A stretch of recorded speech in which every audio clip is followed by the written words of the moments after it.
Hi again. I'm back on my property in Clovis. Just wanted to talk to you about a topic, that of being saved. It's a big word in Christianity, and I just want to let you guys know how easy it is to be saved, according to the Bible.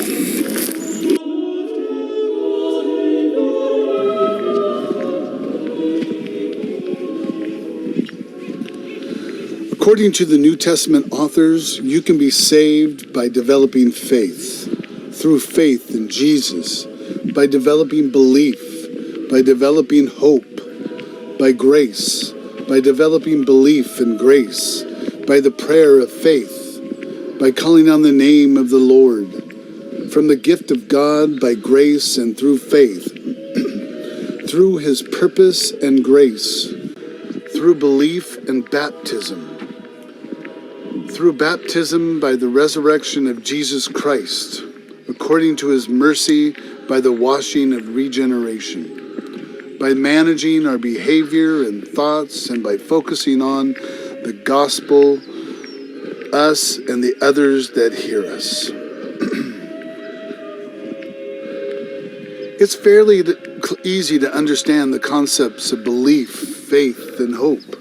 When we hear the message of the kingdom of heaven and understand who the messenger is, what powers he possesses, and his purpose, which is to provide a mechanism for us to transcend this life and death on this earth and transition into a new life in the presence on a newly created earth, in a newly created heaven, the kingdom of heaven, in a newly created holy city, New Jerusalem, and choose to align ourselves with this message, the messenger, and his purpose, it is then we develop faith.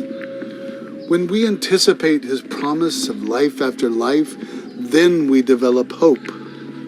Grace is the pass we hope to receive from Jesus and our Father because of our faith and doing the will of God. We are saved when we develop faith. But grace is earned by doing the will of God, or doing our best to adhere to the will of God.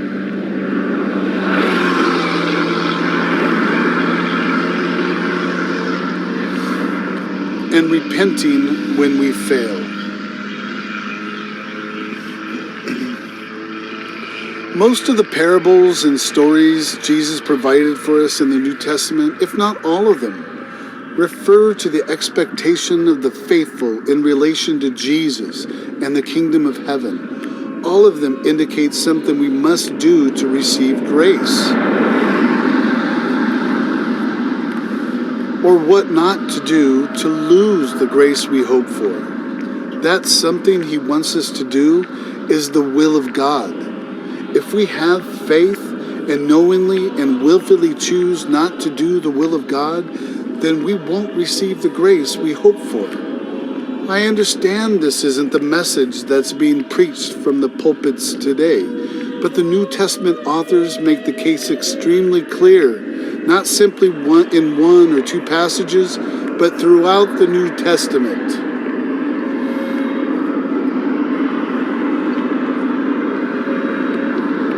While many call on the name of the Lord, will call on the name of the Lord, which is one of the ways to be saved. Only those who do the will of God will enter the kingdom of heaven. Although every person on this earth has the opportunity to receive grace and enter the kingdom of heaven, many have been called, but only a fraction of these will be chosen. But only a few will enter. If we've developed genuine faith, then we'll have a desire to do the will of God. Jesus' use of the stories and parables were meant for our understanding, the faithful. Most of the characters and backdrops can be substituted with Jesus, the resurrection, heaven, his return, the kingdom of heaven, the will of God, and us.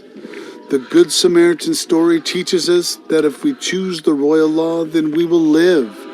If we choose to demonstrate mercy and charity, then we demonstrate love, which is also the point of the Lazarus and the rich man's story. Demonstrating love despite faith will get you into the kingdom. The story of the servant, his debt, and the forgiveness of indebtedness teaches us that if we refuse to forgive, then our Father will refuse to forgive us. And we need his forgiveness to enter the kingdom of heaven.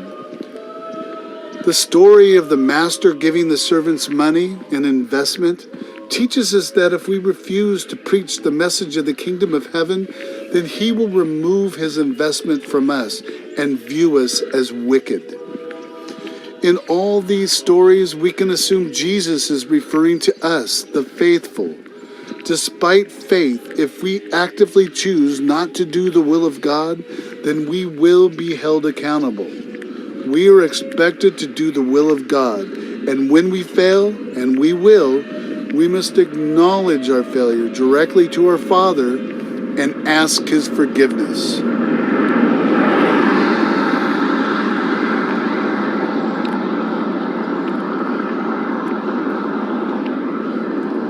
There are clearly two concepts of being saved depicted in the Bible, one from the Old Testament and one from the New. In the Old Testament, when the old patriarchs lost their way and lived outside the will of God, some experienced threats from their enemies or were forced to live among the unrighteous.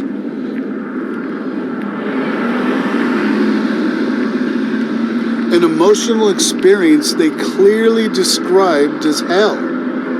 In returning to God and his will, they were rescued or saved. While the Old Testament doesn't directly refer to the term of being saved, that's what God is doing, delivering them from hell by removing the threats and resolving uncomfortable situations. In the Old Testament, being saved is a concept experienced on earth in real time. In the New Testament, there are upwards of 10 ways we can be saved. All of them involve developing faith and hope. In the New Testament, being saved refers to a step taken on the right path to realize our hope, in which faith, among many other qualifiers, is that first step.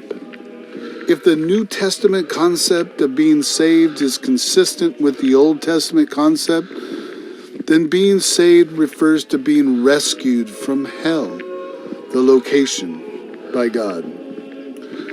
While being saved may rescue us from hell, we must do more to realize our hope.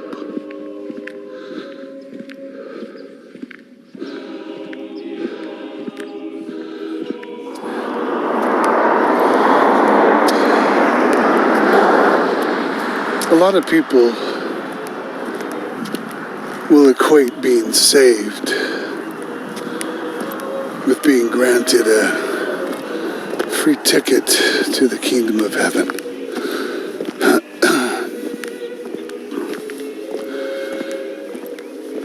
I don't believe that. I'm not a individual passage person.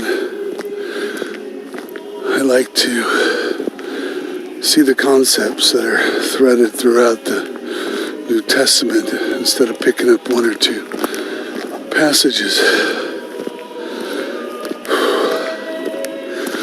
One of the ways the New Testament authors will tell you that you can be saved, and we know there are many, is if you call on the name of the Lord.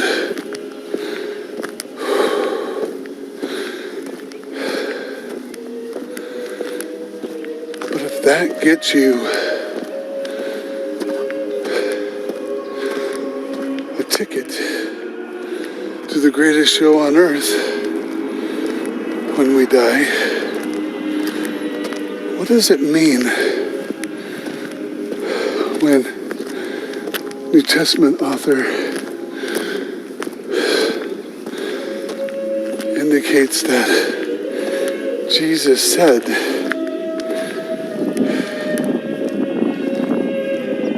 there will be many that call on my name, saying, Lord, Lord, hoping to get into the kingdom of heaven.